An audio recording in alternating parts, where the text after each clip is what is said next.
atas darah yang telah ditumpahkan. Atas darah yang telah ditumpahkan. Nah, akhirnya hal itu ya ikhwah yang membuat Zuhair bin Abi Sulma itu terkesan sekali.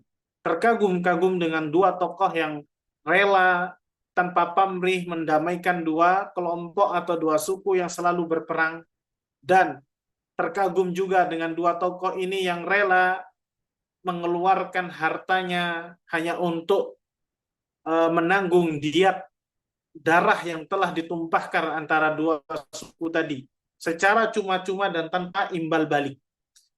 Ya, akhirnya Zuhair bin Abi Sulma pun ya karena sikap kagumnya tadi membuat qasidah madah, membuat syair pujian ya terhadap dua tokoh tadi, dan dua tokoh itu siapa namanya? Haram, ya dua tokoh itu namanya Haram bin Sinan dan Harith bin Auf. Nah, di sini sepertinya disebutkan ya sebab. Nah, ini di footnote di bawah ini disebutkan siapa Haram bin Sinan. Haram bin Sinan bin Abi Haritha al-Mar'i az-Zubiyani min ajwadil Arab alladzina yudrabu bihim al-mathal tahammal ma'i bini ammihi al-Harith bin Auf diyat al-qatla fi harbi Abasin wa Zubiyani indama aslaha bainahuma. Jadi Haram bin Sinan itu adalah seorang tokoh bijaksana ya yang dikenal di masa jahiliyah dulu, yang karenanya itu peribahasa muncul ya karena sifat dermawannya dia, sifat tanggung jawab dan sifat ketokohan yang mau mendamaikan dua kabilah yang bertikai, itu akhirnya jadi peribahasa ya Ikhwan. Ya, yang mereka ya keduanya itu mau membayar diat atas darah yang tumpah. Nah, ini sejarah singkat tentang Haram bin Sinan. Dan Haram bin Sinan itu ya ikhwah, itu wafat sebelum mengetahui Islam atau masuk Islam. Jadi kurang lebih 15 tahun sebelum hijrah Haram bin Sinan ini wafat. Ya, qabla hijrah nih, qabla hijrah. Mata qabla an yudrikal Islam. Ya, jadi wafat sebelum memeluk Islam. Nah, di sini ya ikhwah, ya Zuhair bin Abi Sulma itu membuat syair ini ditujukan untuk dua orang tadi ini yang melakukan kesepakatan perdamaian. Wa hadzaran nasa minal hurub lima yantiju anha min masaib. Kemudian mereka juga mewanti-wanti kepada para masyarakat di masa itu untuk berhati-hati dengan perang. Ya, karena peperangan itu menghasilkan yang namanya kesulitan, ya. Wada'a ilas salam, dan keduanya ini menyeru kepada perdamaian. Summa khatamal qasidata bihikamin wa nasaiha sadidatin. Dan kemudian ya, jadi Zuhair bin Abi Sulma ini membuat syair pujian terhadap kedua tokoh ini yang akhirnya itu nanti berisikan tentang nasihat, berisikan tentang kata-kata bijak. Seperti apakah bunyi syairnya Zuhair bin Abi Sulma? Tafadhol, siapa yang mau membaca syairnya ya, Wah? Ini contoh syair ya, syair Arab tuh kayak gini. Nah, ciri-ciri syair Arab itu ya, Wah, selalu di dalam satu bait, ya di dalam satu bait itu selalu ada dua penggalan kata. Penggalan yang pertama ini, Sa'imtu takalifal hayati wa man ya'ish, ini namanya sodr, bagian depan. Ya, sodr itu kan kalau dalam bahasa Arab artinya dada. Dada itu di bagian depan. Nah, kalau bagian depan syair itu disebut dengan sodr. Nah, kalau bagian belakangnya disebut dengan ajazun. Ajazun itu artinya tulang ekor, tulang lemah. Ya, karena letaknya di belakang tubuh kita, makanya ini disebut dengan bagian belakang syair. Ajaz. Ini sodr, ini ajaz. Ini sodr, ini ajaz. Selalu seperti itu. Bait syair Arab itu selalu tersusun dari sodr dan ajaz. Sodr ajaz seperti itu. Taib, siapa di antara antum yang bisa membaca contoh syairnya Zuhair? Tafadhol, siapa yang bisa? Ya, Nah, Ustaz.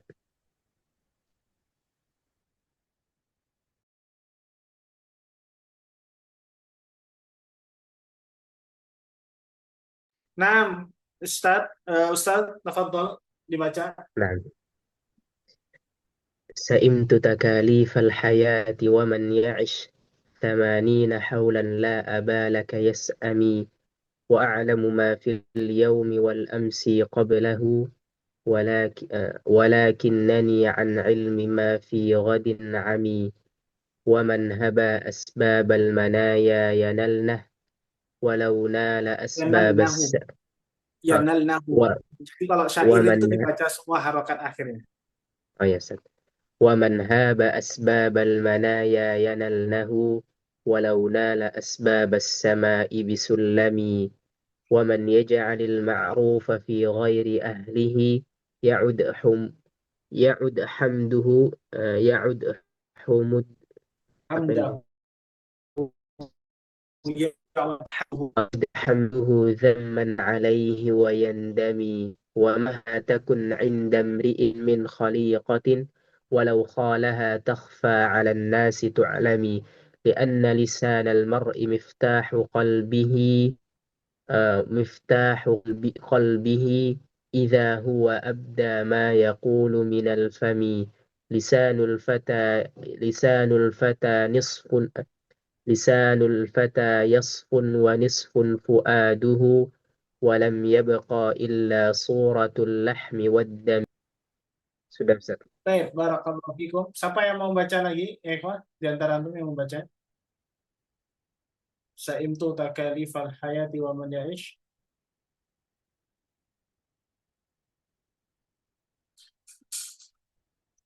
Ada yang mau baca? Baik. Nah, sa'ima yas'amu itu artinya bosan, jenuh. Sa'ima yas'amu. Takalif ini jamak dari taklif. Artinya beban. Makanya kita yang sudah balik ini itu di dalam Islam dikenal dengan istilah apa ya? Sebab orang yang sudah balik, sudah mumayyiz, sudah berakal, namanya apa? Dalam syariat? Mukallaf. Mukallaf. Mukallaf. Mukallaf itu orang yang dibebani. Orang yang terbebani hukum syariat. Sama, takalif ini artinya beban-beban. Jadi artinya aku jenuh, bosan terhadap beban-beban apa? Beban apa? Hayat, Bukan Ustaz. beban Hidup. kehidupan. Beban kehidupan. Waman ya'ish, dan barang siapa yang hidup, asya ya'ishu, artinya apa? Hidup. Samanina haulan. Tadi haul artinya apa? Satu tahun. Tahun artinya tahun. Kalau samanin Berarti 80 tahun Ustaz. 80 tahun, betul. Aku jenuh dan bosan akan beban-beban hidup ini. Barang siapa yang hidup 80 tahun lamanya, la abalaka. Ya. Ini lam di sini namanya lam an-nafi. Kalau ada lam setelahnya isim, maka huruf lamnya ini pasti lam apa? Lam nafi. Lam nafi itu artinya apa? Apa makna lam nafi dalam bahasa Arab? Huruf lam yang menafikan makna kata. Contohnya la ilaha illallah. Setelah la ada isim ilah. Berarti la di situ maknanya apa? Nafiu. Kalau dalam bahasa Indonesia diartikan apa? Tiada Tuhan selain Allah. Nah, kalau di sini la di sini tidak ada aban. Abun apa artinya abun?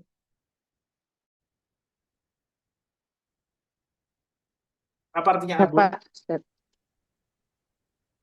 Artinya tidak peduli Ustaz.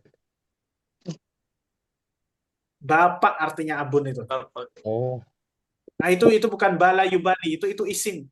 Aban laka. Laka. Ya, itu maksudnya apa namanya? Tidak ada bapak bagimu, untukmu. Laka itu artinya milikmu, kepemilikan. Nah, abun itu artinya bapak. Bedanya dengan walidun. Kalau walidun itu bapak yang senasab dengan kita.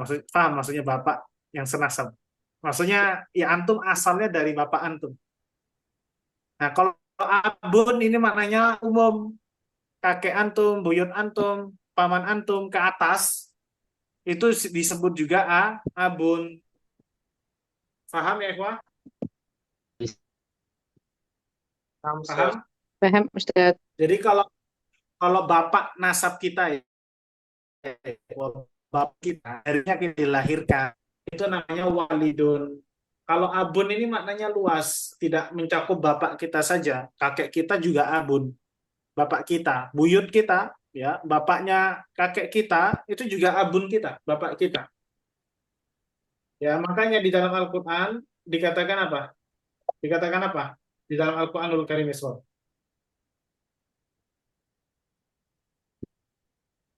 Nah,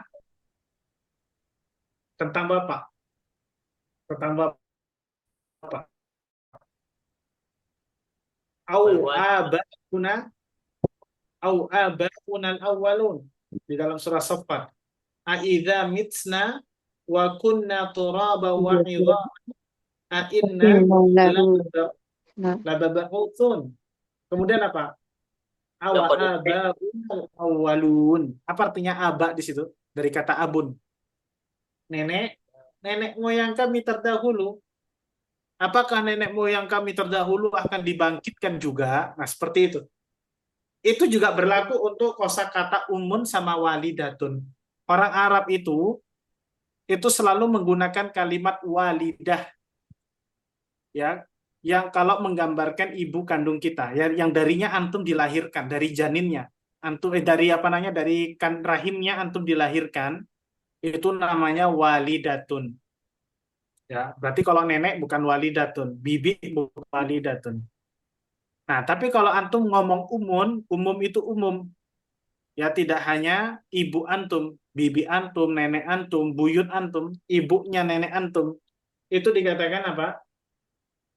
Umun. Umun. Umun. Makanya di dalam Al-Qur'anul Karim, di dalam surah An-Nisa, dikatakan apa ya, ikhwan? Wanita-wanita yang mahram kita, yang menjadi mahram kita, tidak boleh untuk dinikahi apa? Hurrimat alaikum ummahatukum wa banatukum wa akhawatukum dan seterusnya. Nah, di ayat itu ada nggak ayatnya nyebut nenek termasuk yang kamu untuk dinikahi? Tidak ada, Ustaz. Nggak ada. Tapi dari mana kita tahu bahwasanya nenek haram dinikahi?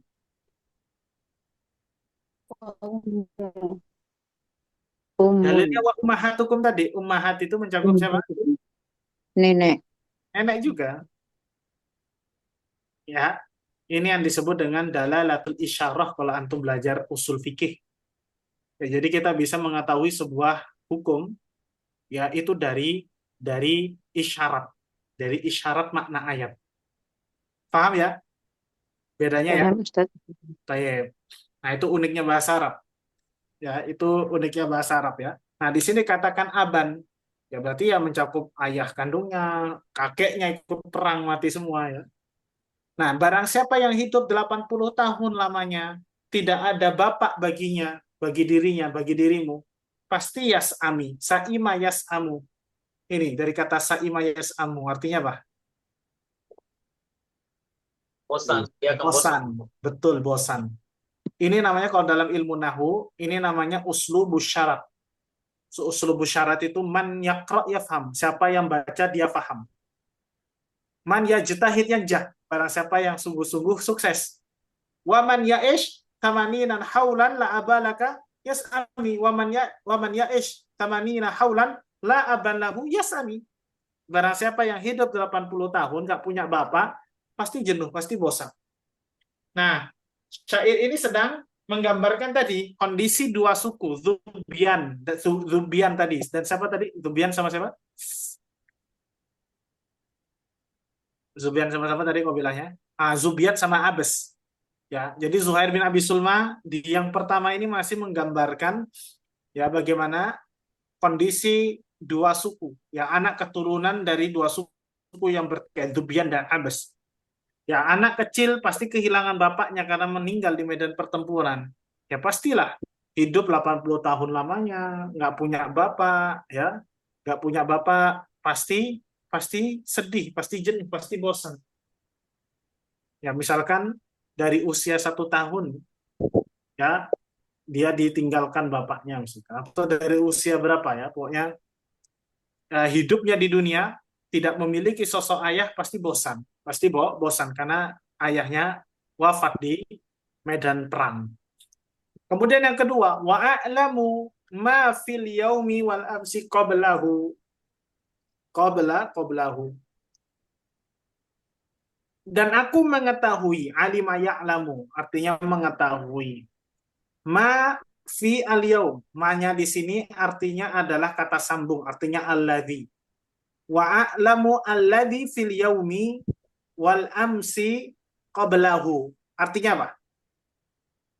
Dan saya mengetahui apa-apa Ah, mengetahui aku apa yang mengetahui apa-apa yang itu kemarin terjadi hari hari ini. ini dan kemarin Kemarin. setelahnya. Ya, nah qablahu itu sebelumnya. Jadi aku tahu apa yang terjadi hari ini, kemarin dan seterusnya dan lusa, kayak itu. Ya, dan lusa. Aku mengetahui apa yang terjadi hari ini, kemarin dan lusa. Kemudian apa? Walakinnani akan Akan tetapi tetapi diriku diriku an ilmin. Apa? tidak memiliki An ilmin pengetahuan, itu artinya makin di ilm. tidak memiliki pengetahuan tidak Ya, mengetahui tidak mengetahui apapun. apapun tentang apapun Ah, apapun apapun tentang hari esok gitu. Iya, esok. Ami ini artinya awam. Awam itu artinya apa? Orang yang nggak memiliki kapasitas keilmuan tertentu. Ya kan? Nah, jadi betul itu artinya. Antum tidak bisa itu. Aku tahu apa yang terjadi hari ini, kemarin dan lusa. Ya, akan tetapi aku tidak mengetahui apa yang terjadi besok. Nggak tahu, saya awam, ami. Saya nggak tahu apa-apa besok. Apa yang akan terjadi. dan Baik. siapa waman Waman haba asbabal manaya yanallahu haba yahibu. Apa artinya? Takut ya. Haba Takut itu ya. artinya takut ya. Khofa ya. Haba di situ artinya khofa. dan barang siapa yang Dan takut siapa Yang takut takut terhadap kematian. sebab kematian, betul. Nala ya nalu. Apa artinya nala ya nalu? Menimpa. mendapatkan atau meraih. Ya mendapatkan. Maksudnya mendapatkan di sini ya. Barang siapa yang tahu, yang takut sebab-sebab kematian, pasti dia akan didatangi kematian. Betul nggak? Mau dia takut, mau dia nggak takut, ya orang yang semua dari kita itu pasti ditakdirkan mati. Betul nggak? Betul, Ustaz. Walau nala asbaba sama bisulami. Ya orang yang takut sebab kematian pasti akan didatangi kematian. Walaupun dia nala di sini bisa diartikan dapat atau menggapai. Walaupun dia menggapai sebab-sebab langit dengan sulam. Apa artinya sulam? Tangga. Sulam itu tangga. Nah, walaupun antum naik ke atas langit pakai tangga pun untuk lari dari kematian, pasti apa? Pasti akan kematian akan menemuimu. Ya pasti antum pasti mati. Paham?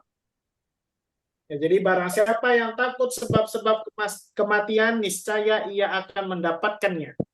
Walaupun dia meraih sebab-sebab langit dengan tangga.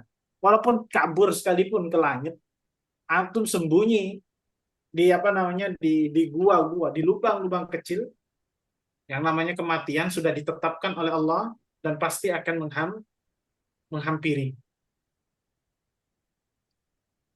Apa ayatnya ya ikhwan tentang ini? Ainama dalam surah Nisa, ainama takunu Inama takun yudrikumul mautu walau kuntum fi walau burujin Surujin musayyadah. musayyadah. Apa artinya? Dimanapun kamu berada, kematian akan mendapatkanmu. Kematian akan menghampirimu. Walaupun kamu berada di dalam benteng-benteng yang tinggi dan kokoh. Ya. Nah, jadi ayat yang ketiga ini semakna dengan ya apa yang disampaikan di dalam surah An-Nisa. Walaupun tuh fi burujin musayyadah. Sama makna gini ya, Islam. Ya. Inti pelajaran yang disampaikan Zuhair itu. Ya, inti pelajaran yang dimaksudkan Zuhair, ya walaupun orang itu lari dari kematian, yang namanya kematian itu pasti akan datang.